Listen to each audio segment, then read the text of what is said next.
So I've taken on this little job putting new frames around the windows.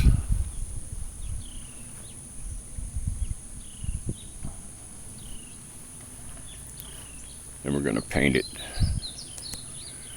I'm going to paint it gray, trim it out in white, and the bottom skirting will be white also.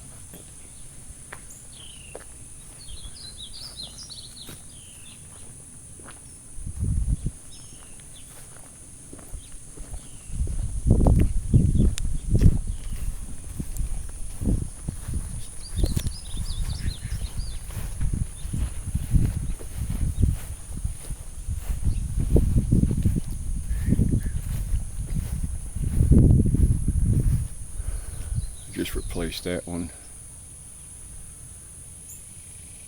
Got to install that screen today.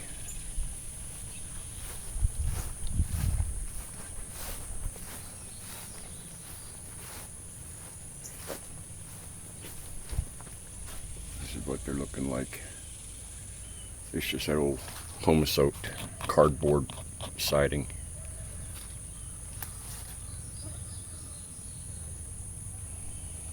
Nice. So we got a couple more here and then 2 more around the back side. Yep, that's it.